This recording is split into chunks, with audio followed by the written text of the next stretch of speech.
வெளிப்படுத்தின விசேஷம் வெளிப்படுத்தின விசேஷம் 1ஆம் அதிகாரம்.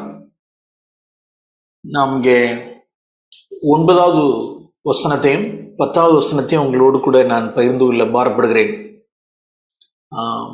இவ்வார்த்தைகளை நான் பல சூழ்நிலைகளில் பல இடங்களில் நான் பகிர்ந்து கொண்டதை மீண்டுமாய் உண்மையான சகோதர குடும்பங்கள் மத்தியில் நான் பகிர்ந்து கொள்ள நான் பாரப்படுகிறேன். 9ஆம் வசனம் 10ஆம் வசனம். உங்கள் சகோதரனும் 95 வயது நிரம்பிய முதிர்ந்த அப்போஸ்தலன் தன்னை உங்கள் அப்போஸ்தலன் அப்படிங்கிற வார்த்தையை அவர் சொல்லலை. That is is humility. என்ன ஒரு தாழ்மை! உங்கள் சகோதரனும் இயேசு கிறிஸ்துவின் நிமித்தம் வருகிற ஆண்டவராக இயேசு கிறிஸ்துவின் நிமித்தம் நமக்கு என்னென்ன வருகிறதா?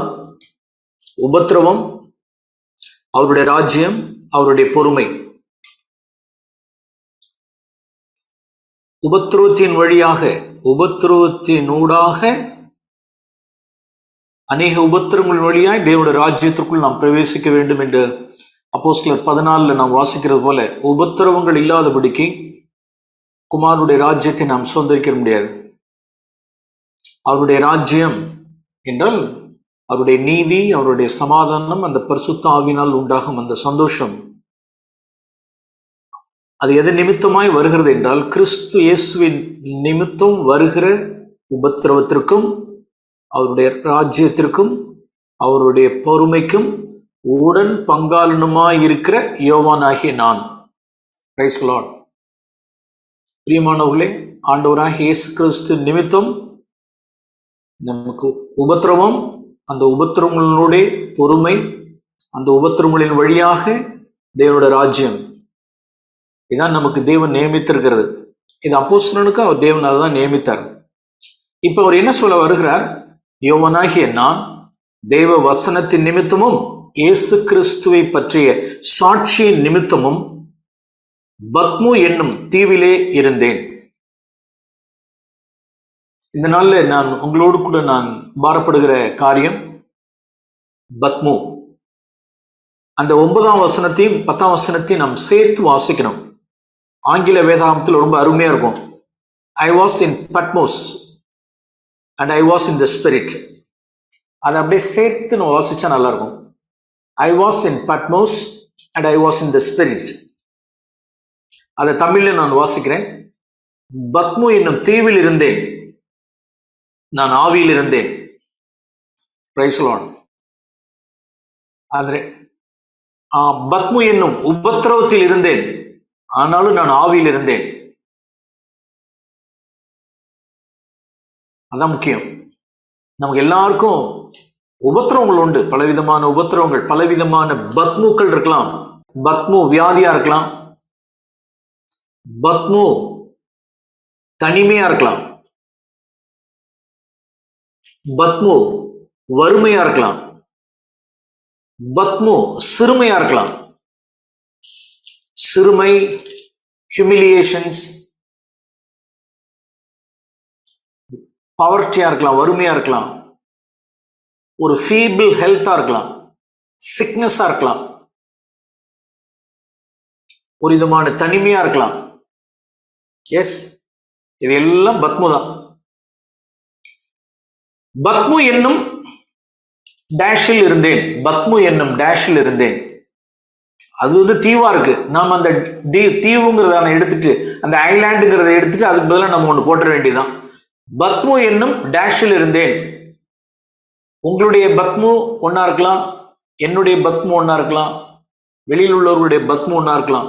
ஆனால் பிரியமானவர்களே, இயேசு கிறிஸ்துவின் நிமித்தம் வருகிற உபத்திரவத்திற்கும் ராஜ்யத்துக்கும் பொறுமைக்கும் அவருடைய சாட்சியின் நிமித்தம் பத்மு என்னும் தீவில் இருந்தேன். Price the Lord. ஓகே. ஆனால் அப்போஸ்தலன் என்ன சொல்றாரு அப்படின்னா, நான் பத்மு என்னும் தீவில் இருந்தேன், 10ஆம் வசனம், ஆவியில் இருந்தேன். கர்த்தருடைய நாளில் ஆவிக்குள்ளானேன். I was in the spirit. That's the matter. That's the thing. பிரியமானவர்களே, இது எப்பொழுதுமே நமக்கு இருக்கட்டும். நான் உபத்திரவத்தில் இருந்தேன். அது என்ன உபத்திரவமோ, என்ன பத்மோ, ஆனால் நாம் எதுல இருக்கணும் அப்படின்னா, நாம் ஆவிக்குள்ளானவர்களா இருக்கணும். தேவன் நம்மை பரிசுத்த ஆவியானவருடைய அனுகிரகம் இல்லாதபடிக்கு, அவருடைய பலன் இல்லாதபடிக்கு, நம்மை பலப்படுத்தாதபடிக்கு ஒரு உபத்திரவத்துக்குள்ள தேவன் நம்மை அனுப்புறதில்லை. நம்மளுடைய திராணி அறிஞ்சுதான் அனுப்புறார். நம்மளுடைய திராணிக்கு தக்கதாக நம்மளுடைய ஃபெய்த் என்ன, அதனுடைய விசுவாசத்தினுடைய அளவுக்கு தக்கதான் நம்மளுடைய உபத்திரவங்கள் இருக்கும், நம்மளுடைய பாடுகள் இருக்கும், நம்மளுடைய நிந்தை அவமானங்கள் எல்லாமே தேவன் அவருடைய அளவு வைத்திருக்கிறார். அந்த அடிப்படையில் தான் இருக்கும். ஓகே, இந்த நாள்ல ஹட்சன் டெய்லர் சீன தேசத்தினுடைய மிஷனரியாய் தேவனுக்கென்று மகிமையாய் ஜொலித்த தேவ மனுஷனுடைய ஹட்சன் டெய்லருடைய அவருடைய வாய்ஸ் கோட்ஸ், அவருடைய வாய்ஸ் சேயிங்ஸ் நீங்க நெட்ல பார்த்தீங்கன்னா நிறைய அவருடைய வாய்ஸ் கோட்ஸ் எல்லாம் இருக்கும்.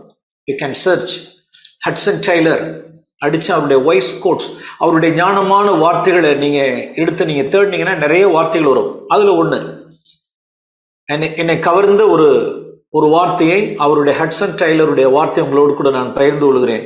வரக்கூடிய நாட்களில் இந்த வார்த்தை நம்முடைய இருதயத்தில் இருக்கட்டும். The devil can wall around you. The devil can wall around you, but he will never roof you in. அதாவது நாலா பக்கமும் உன்னை சூழ அடைக்கலாம். சத்ரு பிசாசானவன் உன்னை நாலா பக்கமும் உன்னை சூழ அடைத்து போடலாம். ஆனால் சீலிங்க டாப் என்ன செய்ய முடியாது அப்படின்னா அவனால அடைக்க முடியாதான். Praise the Lord. What a wonderful voice God. நாலா பக்கமும் உன்னை சூழ சத்ரு உன்னை அடைத்து உன்னை நெருக்கி உன்னை அடைச்சிட்டான் பார் அப்படிங்களாம். அதனால என்ன? So what? டெவில் என் தலைக்கு மேல இருக்கிற சீலிங்க டாப்பை உன்னால அடைக்க முடியாதுப்பா அப்படின்னு சொல்லணும். சாத்தானை பார்த்து நம்ம எல்லாரும் சொல்லணும், நீ மேல சீலிங் அடைக்க முடியாது. ஆனா என்ன ஒரு கொடுமை அப்படின்னா, சீலிங் எப்ப திறந்த வானம் நமக்கு அடப்படும் அப்படின்னா, இங்க மனசாட்சி போயிடுச்சுன்னு வச்சுங்க, கிளீன், மேல டாப் க்ளோஸ் ஆயிடும். அதான் ஜாக்கிரதையா இருக்கணும். சூழ சத்ரு நம்மளை அடைக்கலாம், அடைச்சிட்டேன் அப்படின்ட்டு. ஆனா மேல திறந்த வானத்தை அவனால அடைக்க முடியாது. இதுதான் ஹட்சன் டெய்லருடைய கோட். ஃபார் எக்ஸாம்பிள், ஒரு வரிசையா ஒரு 3-4 பேரை நான் சொல்றேன். அதெல்லாம் உங்களுக்கு உங்களுடைய நேரம் கிடைக்கும் பொழுது அதெல்லாம் நீங்க போய் உள்ளார போய் சர்ச் பண்ணி நீங்க படிச்சு பார்த்தீங்கன்னா தேவனுக்கு மகிமையா இருக்கும். ஃபார் எக்ஸாம்பிள், பிலிப்பும் நாத்தான் வேலு 2 பேரும் பேசிக்குவாங்க. நாம் பக்கத்தை திருப்ப வேண்டியதில்லை. யோவான் எழுதின சுவிசேஷம் 1ஆம் அதிகாரத்தில் இப்படி யோவான் ஃபர்ஸ்ட் சாப்டர்ல பிலிப் அண்ட் நாத்தான் வேலுடைய ஒரு கான்வர்சேஷன்ல நாசரேத்திலிருந்து நன்மை உண்டாகக்கூடுமோ அப்படிம்பாங்க. ஒரு வார்த்தை, ஹே நாங்க மெஸ்ஸியாவை கண்டோம், கிறிஸ்துவ கண்டோம். ஹே யார்பா? நான்ப்பா நாசரேத்தூர் இயேசு. என்ன மேன், நாசரேத்திலிருந்து நன்மை உண்டாகக்கூடுமோ அப்படிங்கிற ஒரு கோட்டை இப்ப இந்த வார்த்தைக்கு எடுத்துக்கோப்ப. பத்முவிலிருந்து நன்மை உண்டாக கூடுமோ அப்படின்னு அந்த வசனத்தை நான் மாத்துறேன். நாசரேத்தூரிலிருந்து நன்மை உண்டாக கூடுமோங்கிற வார்த்தையை இப்ப மாத்துறேன். அந்த வசனத்தை பத்முவிலிருந்து நன்மை உண்டாக கூடுமோ அப்படின்னா, எஸ், 66வது புக்கு பைபிளுடைய தி லாஸ்ட் புக் ரெவலேஷன். எதிலிருந்து விளைந்த நன்மை அப்படின்னா, பத்மு என்னும் தீவிலிருந்து, பத்மு என்னும் உபத்திரவத்திலிருந்து விளைந்த நன்மை, book of Revelation. Praise the Lord. முற்றிலும் ஜெயங்கொள்ளுகிறவனே கிறிஸ்தவன். முற்றிலும் ஜெயங்கொள்ளுகிறவன், முற்றிலும் ஜெயங்கொள்ளுகிறவன். ஆவியானோர் மாத்திரம் இருந்துட்டா போதும். என்ன பத்மூல வைத்தாலும் சரி, 95 வயதுக்கு மேற்பட்ட ஒரு கிழவனை, அன்னைக்கு இருந்ததானே ரோமனுடைய பேரரசன், டொமிஷன் நினைக்கிறேன். அவன் என்ன செய்யறான், அந்த இந்த கிழவனை, இந்த 95 வயது உடையதான இந்த ஜானை, இந்த அப்போஸ்தலனை, இந்த இந்த கிறிஸ்துவ செக்ட இப்படியே வளர விட்டா அது ரொம்ப இதாயிடும். இவனை நாடு கடத்தி கொண்டு போய் தீவுல விட்டுங்கடான்னு சொல்லிட்டு தீவுல கொண்டு போய் விட்டாங்க. அந்த தீவு வந்து பத்மு தீவு. அந்த பத்மு எப்படி இருக்குங்கிறதுக்காக இன்னைக்கெல்லாம் இத்தனை 2000 வருஷம் கழிச்சு அந்த பத்மு எல்லாம் இப்ப நீங்க பார்க்க முடியாது. இன்னைக்கெல்லாம் பார்த்தா அதுல நிறைய பெரிய தேவாலயங்கள்லாம் அதுல கட்டி வச்சிருக்காங்க. அந்த நாட்கள்ல எப்படி இருக்குமா அப்படின்னா, ராக்கி ஐலாண்ட், முழுக்க முழுக்க பாறை, சதா டம்மு டம்மு டம்முன்னு. இந்த நம்ம கன்னியாகுமரி கடல்ல ஒரு இடையில ஒரு பாறை இருக்கும்.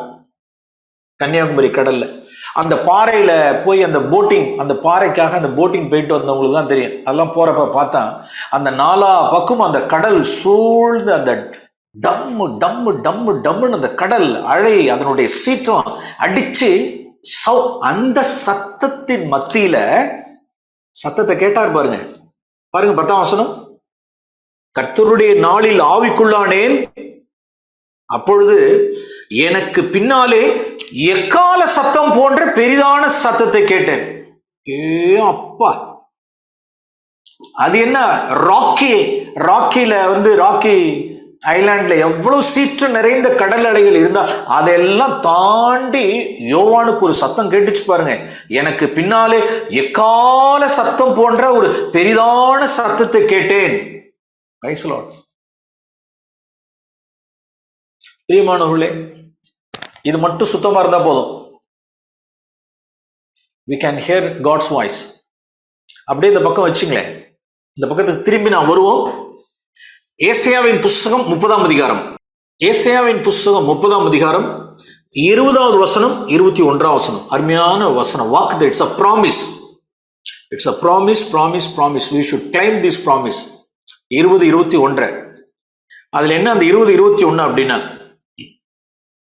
20ஆம் வசனத்துல என்ன அப்படின்னா, எவ்வளவு துன்பம் இருந்தாலும் எவ்வளவு உபத்திரவம் இருந்தாலும் சரி, நீங்களும் நானும் நம்மளுடைய ஆண்டவரை நம்ம காண முடியும். அதான் 20ஆம் வசனம். நம்மளுடைய உபத்திரவத்தின் மத்தியில், நம்மளுடைய துன்பத்தின் மத்தியில் நாம் நம்மளுடைய போதகரை, நம்மளுடைய ஆண்டவரை, நம்மளுடைய இரட்சகரை இயேசுவை நம்மளுடைய ஆவியினால் நாம் தரிசிக்க முடியும். நம்பர் 1, ஐ சே ஆமென். 21ஆம் வசனத்துல அடுத்த வாக்குத்தத்தம் என்னன்னா, என்ன உபத்திரவம் இருந்தாலும், என்ன உபத்திரவங்கள், என்ன பாடுகள், துன்பங்கள், நிந்தைகள், அவமானங்கள், வறுமை, சிறுமை, தனிமை எதுவா இருந்தாலும் 21ஆம் வசனத்துல உங்களுக்கு பின்னாலே சொல்லும் வார்த்தையை, இதுவே வழி நடங்கிறதான சத்தத்தை உன் காதுகள் கேட்கும். அப்ப ப்ராமிஸ் என்ன அப்படின்னா, என் காதும் கேட்கும், என் கண்ணும் பார்க்கும். அதனாலதான் இது ரெண்டும் ஷார்ப்பா நம்ம வச்சுக்கிறோம். பிரியமானவர்களே, உபத்திரவத்தின் மத்தியில, துன்பங்கள் மத்தியில நாம் ஏன் வந்து கண்ட காரியங்களுக்கு, கண்ட கஸ்மாலத்துக்கு, கண்ட சாக்கடைக்கு ஏன் செவிசாய்க்கிறது இல்லை? வீணான கட்டுக்கதைகளுக்கும், வீணான புறங்கூறுதலுக்கும், கோல் சொல்லுதலுக்கும் செவி சொல்லணும். இந்த பேச்சு வேண்டாம் அப்படின்னு சொல்லணும். யாராவது when our loved dear ones in our family, even our wife, our children, யாராவது unnecessary talk, unnecessary evil, gossiping, blaming, murmuring அப்படின்னு யாராவது ஒருத்தவங்க இப்படி வீட்டுக்குள்ள இருந்தாங்கன்னா, பளிச்சுன்னு ஒரு ஆவிக்குரியவர்களா இருந்து தப்பு கையில எப்பொழுதுமே ஒரு பட்டயம் இருக்கணும். தப்பு ஏன் அதெல்லாம் பேச்சு, நமக்கு தேவையில்லாத பேச்சு, இதெல்லாம் பேசிட்டு வேண்டாம் அப்படின்னு விழிப்பா இருக்கணும். ஏன் டிஃபைல் பண்ணாம சத்தத்தை கேட்கணுமே.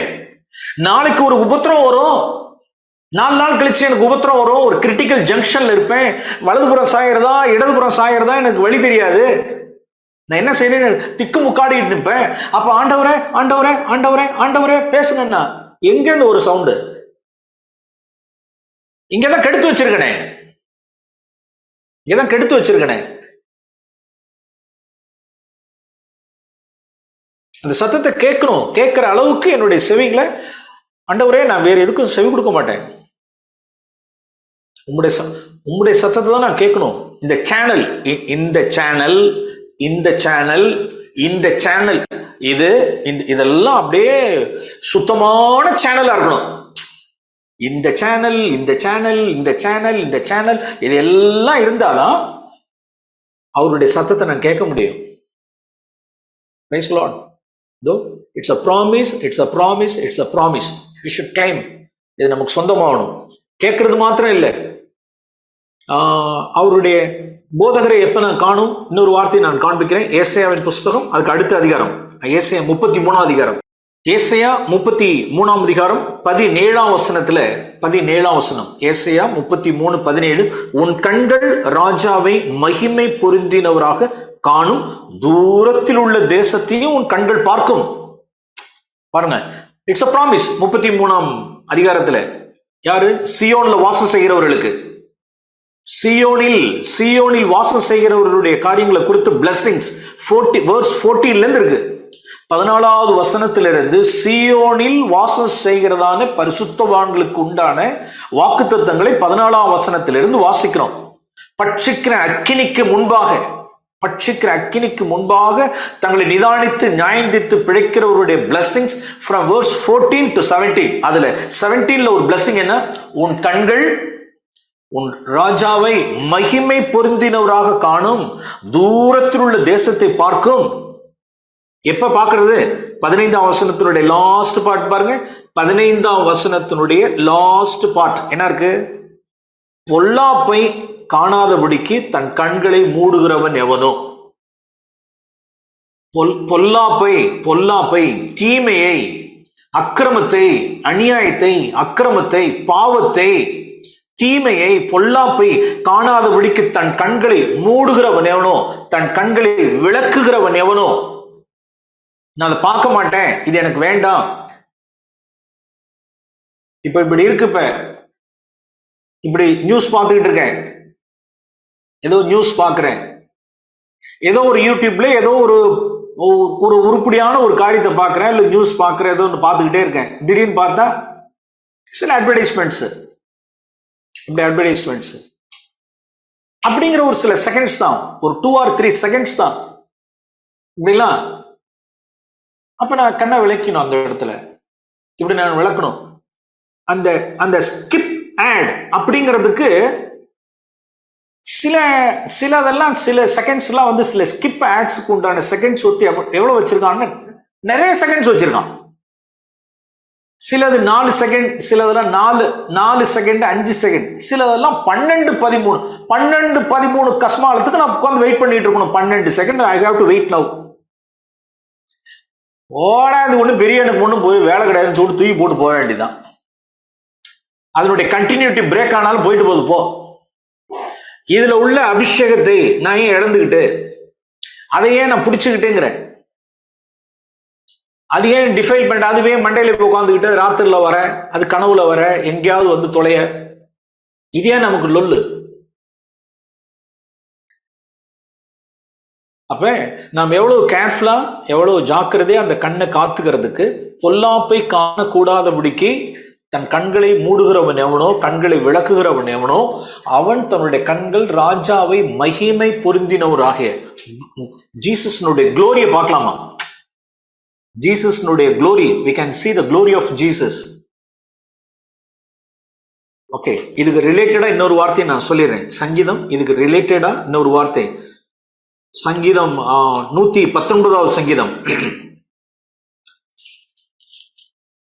ஒண்ணு, இயேசுனுடைய மகிமையை பார்க்கணும், தூரத்தில் உள்ளதான தேசத்தை நாம் பார்க்கணும்.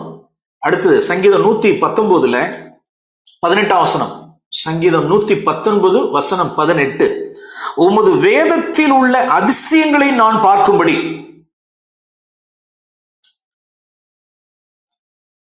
வேதத்தில் உள்ள அதிசயங்களை நான் பார்க்கும்படி என் கண்களை திறந்தருளும். ஆண்டவரே, இதில் உள்ள அதிசயங்கள் இருக்கே, அற்புதம் இருக்கே, அதிசயம் இருக்கே, மகிமை இருக்கே, இதெல்லாம் நான் பார்க்கணுமே, வேதத்தினுடைய மகத்துவங்கள் எல்லாம் நான் பார்க்கணுமே, எழுதி கொடுத்துருக்கீங்களே, இதனுடைய அதிசயங்கள் எல்லாம் அற்புதங்கள் எல்லாம் நான் பார்க்கணுமே அப்படின்னு ரொம்ப ஆசையா தேடுறோம். கண்ணை திறக்கணுமே. அப்ப என்ன செய்யணும்? 37ஆம் வசனம், அதே 119வது சங்கீதத்தில் 37ஆம் வசனம், மாயையை பாராதபடி, மாயையை பாராதபடி நீர் என் கண்களை விளக்கி உமது வழிகளில் என்னை உயிர்ப்பியும். ஓ காட், பிரைஸ் தி லார்ட். அப்ப நான் என்ன செய்யணும்? அப்ப மாயையை பாராதபடி, பொல்லாப்பை காணாதபடி, எதெல்லாம் காணாதபடி பாருங்க, பொல்லாப்பை காணாதபடி, மாயையை பாராதபடி என் கண்கள் எல்லாம் நான் என்ன செய்யணும்னா நான் விளக்கணும், கண்ணை மூடணும், கண்ணை விளக்கணும். இப்படியெல்லாம் நான் காத்துக்கிட்டாதான் அந்த உபத்திரவத்தின் மத்தியில, அந்த பத்முவின் மத்தியில் நான் அவரை பார்க்க முடியும், அவருடைய சத்தத்தை நான் கேட்க முடியும். Price the Lord.